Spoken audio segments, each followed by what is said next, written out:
मैं हूं आपके सामने गौरव मिगलानी। हमारा चैप्टर कंटिन्यू चल रहा है कैश बुक का। तो कैश बुक की पीछे वाली वीडियो के अंदर हम सिंपल पैटी कैश बुक का फॉर्मेट और क्वेश्चन स्टडी कर चुके हैं। पीछे वाली वीडियो के अंदर हमने ये क्वेश्चन सोल्व किया था और इसी फॉर्मेट के अकॉर्डिंग हमने काम भी किया था। अब इस वीडियो में जो फॉर्मेट मैं आपको बताने जा रहा हूं that is analytical petty cash book. Analytical petty cash book और सिंपल पैटी कैश बुक के अंदर कोई ज्यादा डिफरेंस नहीं है। अगर मैं इसी फॉर्मेट के आगे 5-6 कॉलम्स और खींच दूं, 5-6 कॉलम्स और बना दूं, तो वो क्या बन जाएगी? Analytical petty cash book. Yes, क्योंकि सिंपल पैटी कैश बुक के फॉर्मेट में क्या है, हमने बस यहां पर आइटम्स नॉर्मली फिट की हैं, टोटल पेमेंट क्या हुई यहां पे लिख दिया, मंथ के लास्ट में कितना बैलेंस बचा यहां लिख दिया, आगे फॉरवर्ड कर दिया, फिर मेन कैशियर से हमें अमाउंट रिसीव हो गया। पीछे वाली वीडियो को अब एक बार जरूर देखिएगा, क्वेश्चन हमने सोल्व करके दिखाया है इसी इक्वेशन को यूज करके। अब जो एनालिटिकल पैटी कैश बुक का फॉर्मेट है वो कैसा है, ये फॉर्मेट एज इट इज रहने वाला है। इसी फॉर्मेट के आगे क्या होने वाला है, 5-6 कॉलम्स मुझे और खींचने होंगे। जैसे ये कॉलम मैंने लिख दिया कार्टेज का, ये कॉलम मैंने बना दिया स्टेशनरी का, ये कॉलम मैंने बना दिया मान लो रिफ्रेशमेंट का। अब मान लीजिए कि मैंने 5 मई को कार्टेज पे की है 300, तो 300 मैं यहां तो लिखूंगा ही, 300 मुझे यहां भी लिखना होगा। अब जिस तरह से मैंने 18 तारीख को रिफ्रेशमेंट पे की है 500 रुपए, अब रिफ्रेशमेंट की टोटल पेमेंट मैंने यहां तो लिखी है, अब रिफ्रेशमेंट के कॉलम के अंदर मुझे ये आइटम सामने भी लिखनी होगी। इसी तरह से मान लीजिए मैंने बस का फेयर पे किया है कहीं पर, जैसे यहां पर 25 तारीख को देखिए मैंने ट्रांसपोर्टेशन का एक्सपेंस पे किया है, तो हो सकता है कि यहां पर आपका ट्रांसपोर्टेशन का कॉलम भी हो, कितना पे किया 200, तो 200 में यहां तो लिखूंगा ही, तो ट्रांसपोर्टेशन के कॉलम के अंदर यहां पर मुझे सामने भी लिखना होगा, टोटल पेमेंट यहां पे भी लिखनी है और ट्रांसपोर्टेशन के कॉलम के अंदर यहां पे भी लिखनी है। इससे फायदा क्या होगा, मंथ के लास्ट में, मंथ के लास्ट में आपको यह पता चल जाएगा कि हमने रियलिटी में टोटल पेमेंट कितनी की, और हमको यह भी पता लग जाएगा कि हमने कार्टेज के ऊपर कितना एक्सपेंस किया, स्टेशनरी पे कितना किया, रिफ्रेशमेंट के ऊपर कितना किया, ट्रांसपोर्टेशन के ऊपर कितना किया।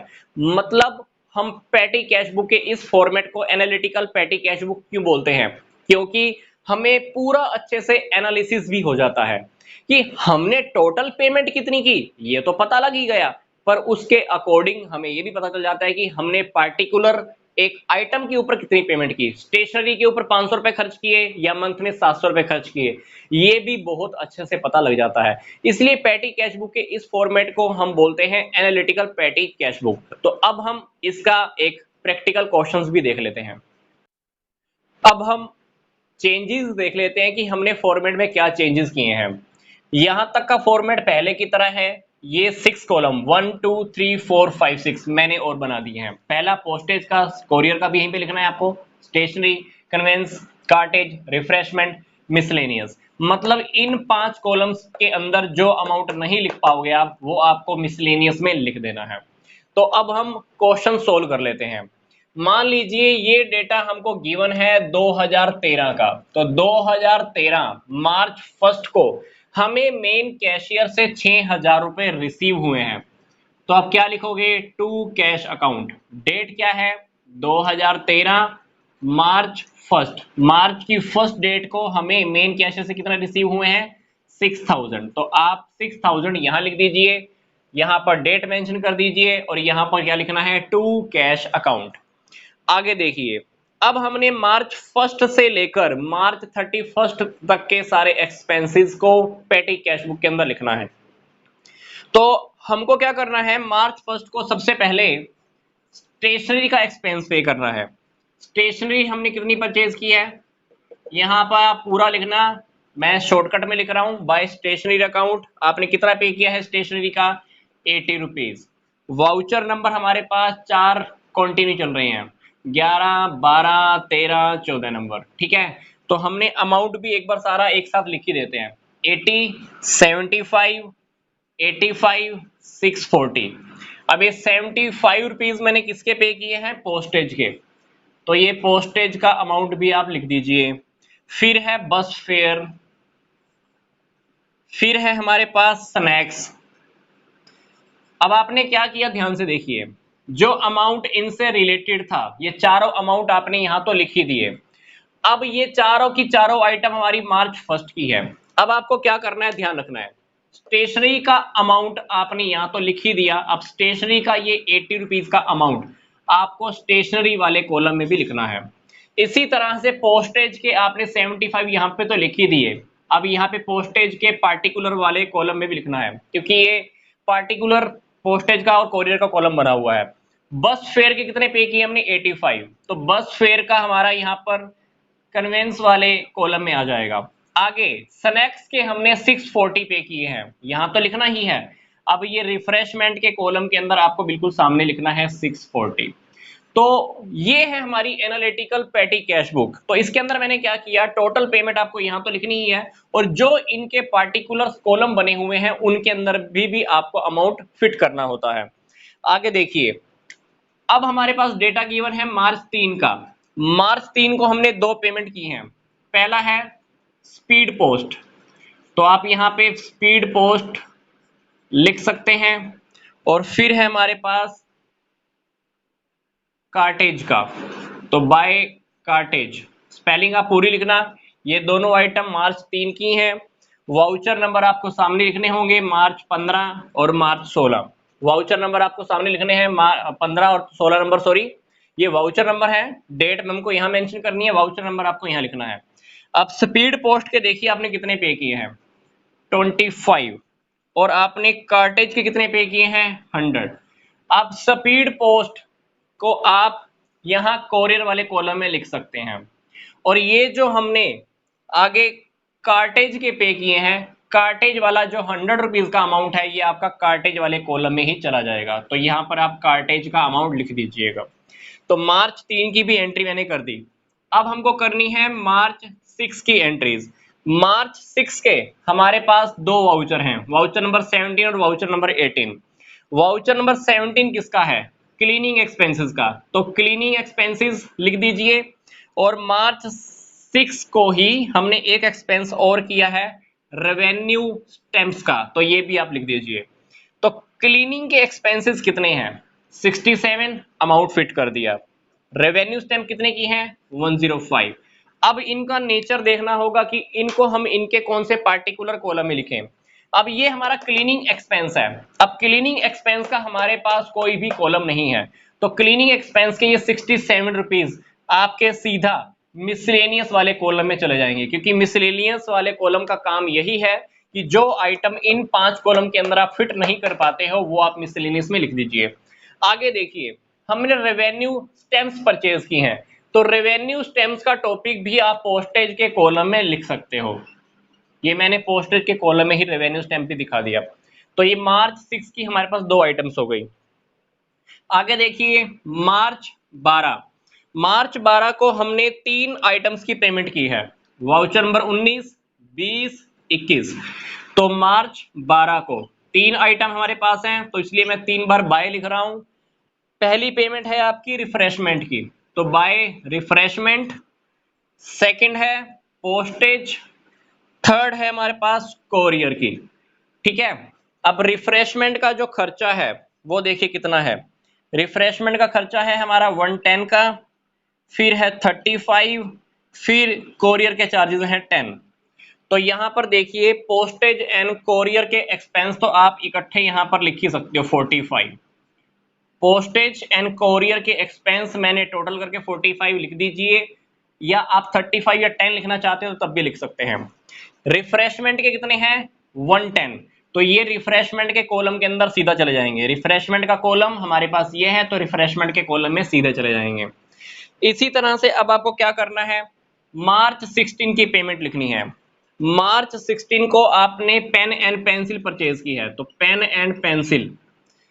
और मार्च 16 को ही आपने वाउचर नंबर 22 और वाउचर नंबर 23 यूज किए हैं, बाय कार्ट्रिज परचेज्ड। ठीक है, तो ये भी आप लिख दीजिए। इनका अमाउंट कितना है, 135, और ये है हमारे पास 1200। तो पेन एंड पेंसिल स्टेशनरी के अंदर आएंगे, तो स्टेशनरी का एक्सपेंस अब स्टेशनरी के कॉलम में लिख देना 135। अब बात आती है कि ये वाला अमाउंट कहाँ लिखे 1200 का। अब इसके किसी भी कॉलम में नहीं आ पा रहा, क्योंकि ऐसा लगा लो कि हमने कोई प्रिंटेज, जो हमारा प्रिंटर होता है उसकी जो कार्टेज खराब हो जाती है वो परचेज किया। तो आप 1200 रुपए आप मिसलेनियस में डाल दीजिए। इसके बाद अपने को क्या करना है, मार्च 21 की पेमेंट करनी है। मार्च 21 को एक तो बस फेयर है हमारे पास और एक है हमारे पास एसटीडी कॉल्स। तो आप इन दोनों एक्सपेंसेस के वाउचर नंबर लिख दीजिए 2425। पेमेंट है आपकी 110 की और 135 की। एक आइटम मैं आपको सीधा ही लिख रहा हूं मार्च 31 तारीख की, ये है रिफ्रेशमेंट के चार्जेस। रिफ्रेशमेंट के चार्जेस मार्च 31 को किए हैं, इसका वाउचर नंबर हमने यूज किया है 26, इसकी पेमेंट की है हमने फिर से 110। तो यहां पर हमारा टॉपिक था ये बस फेयर का। अब बस फेयर के मैंने 110 पे किए हैं, कौन से कॉलम में जाएगा ध्यान से देखिए, कन्वेंस वाले में। तो यहां पर बस फेयर के आपके 110 हो गए। एसटीडी कॉल्स के कितने हैं 135। अब यहां पर एसटीडी कॉल्स का कहीं टॉपिक नहीं है, टेलीफोन के एक्सपेंसेस नहीं है, तो आप चाहो तो इसको मिसलेनियस में फेंक सकते हो। लास्ट रिफ्रेशमेंट के 110, तो रिफ्रेशमेंट के कॉलम में आप ये 110 लिख दीजिए। इसके बाद क्या हो चुका है, हमारा क्वेश्चन कंप्लीट हो चुका है। तो क्वेश्चन कंप्लीट करने के बाद आपको क्या करना है, जितने भी आपने टोटल पेमेंट्स की हैं इन टोटल पेमेंट्स का आपने टोटल करना है। टोटल पेमेंट्स का जब आप टोटल करके देखेंगे तो आपको पता लगेगा कि हमने टोटल पेमेंट्स इस मंथ में 3022 रुपए की है, 3022। मतलब हम 6000 रुपए में से 3022 एक्सपेंस कर चुके हैं। तो अगर हम 3022 के एनालिसिस करें तो हमने पोस्टेज के ऊपर या कोरियर के ऊपर खर्च किए हैं 250, स्टेशनरी के ऊपर 215, कन्वेंस के ऊपर 195, कार्टेज के ऊपर 100, रिफ्रेशमेंट के ऊपर 860, मिसलेनियस के ऊपर 1402। तो अगर मैं 1 2 3 4 5 6 इन कॉलम्स के टोटल को करूं तो मेरे पास 3022 ही टोटल आने वाला है। तो इससे आपके क्वेश्चन की वेरिफिकेशन भी हो जाती है कि मतलब 3022 जो टोटल है वो रियलिटी में इन 6 अमाउंट्स का टोटल होना चाहिए। तो यहां पर हमने क्या देखा कि हमारे पास 6000 रुपए आए थे, 6000 रुपए में से हमने 3022 एक्सपेंस कर दिए हैं। अब बात यह है कि हमारे पास कैश कितना बाकी है, तो उसके लिए बाकी के अमाउंट को मुझे फाइंड आउट करना होगा। तो 6000 में से आप 3022 को माइनस कर दीजिए तो आपको बैलेंस सीडी पता लग जाएगा, मतलब आपके हाथ में पैसा कितना है। तो जब आप 6000 रुपए में से ये वाला अमाउंट 3022 को माइनस करेंगे तो हमारे पास आएगा 2978। तो आप उसको लिख दीजिएगा बाय बैलेंस सीडी। तो 2978, उसके बाद क्या करना, 6000 लिखकर यहां पर टोटल इक्वल कर देना। तो 6000 लिखकर आपको यहां पर डबल करके इक्वल करना है। अब ये देखिए हमारा मार्च 2013 का टोटल हो चुका है, बैलेंस सीडी हमने फाइंड आउट कर लिया। हमको ये पता लग गया कि लास्ट में हमारे पास कैश कितना है। हमारे पास कैश है लास्ट में 2978। 2978 को आप नेक्स्ट मंथ फॉरवर्ड कर दीजिए। तो नेक्स्ट मंथ जब आप फॉरवर्ड करोगे उसको क्या लिखोगे, यहां पर आप डेट मेंशन कर देना। डेट क्या बनेगी आपकी 1 अप्रैल। 1 अप्रैल को आप लिख देना टू बैलेंस बीडी। अमाउंट कितना लिखोगे, अमाउंट आपको लिखना होगा लेफ्ट साइड में 2978। जो बैलेंस सीडी हमारे पास बचा था वो अब हमारा नेक्स्ट मंथ की फर्स्ट डेट को क्या बन जाएगा, टू बैलेंस बीडी। पर अमाउंट हमको लेफ्ट साइड लिखना होगा। तो जितना एक्सपेंस हमने किया था 3022 और उतना ही अमाउंट मतलब 3022 अब हमको फिर से मेन कैशियर दे देगा। तो उसको हम क्या लिखेंगे, टू कैश अकाउंट। ये अमाउंट जो हमको नेक्स्ट मंथ फिर से मिलने वाला है इसको हम क्या लिखेंगे, टू कैश अकाउंट, और अमाउंट हमको लिखना होगा लेफ्ट साइड में। तो पेटी कैश बुक के इस टॉपिक के अंदर मैं आपको फिर से एक बात बोल रहा हूं, जितना कैश आपके पास फर्स्ट मंथ मंथ की फर्स्ट डेट पे होता है उतना ही अब हमारे पास फिर से है, क्योंकि हमारे पास लास्ट में कैश बच गया था 2978। हमको 6000 टोटल करना था, तो हम मेन कैशियर से 3022 अमाउंट फिर से रिसीव कर लेंगे। तो एनालिटिकल पेटी कैश बुक की सबसे खास बात क्या है, आपको टोटल पेमेंट यहाँ पे तो लिखनी ही होती है, प्लस इन आइटम्स को एनालिसिस करके यहाँ पे लिखना होता है। तो आपको ये तो पता लग ही गया था कि आपने टोटल एक्सपेंस कितने किए, प्लस आपको ये भी पता लग गया कि 3022 में से 3022 जो आपने एक्सपेंस किए हैं, इसमें से 250 आपका कोरियर या पोस्टेज पे चला गया, 215 आपके स्टेशनरी पे, 195 कन्वेंस पे, कार्टेज के ऊपर 100 रुपीज, रिफ्रेशमेंट के ऊपर 860 रुपए, मिसलेनियस एक्सपेंसेस आपके हो गए 1402 रुपए। इसीलिए इस पेटी कैश बुक को हम बोलते हैं एनालिटिकल पेटी कैश बुक। तो नेक्स्ट वीडियो के अंदर हम पेटी कैश बुक का एक क्वेश्चन और डिस्कस करेंगे। तो कैश बुक की कंप्लीट प्लेलिस्ट का लिंक आपको इसी वीडियो के डिस्क्रिप्शन बॉक्स में दिया हुआ है, आप चाहें तो पीछे वाली वीडियोस भी देख सकते हैं। तो मिलता हूं मैं आपको नेक्स्ट वीडियो में। यहां तक का वीडियो देखने के लिए आपका धन्यवाद।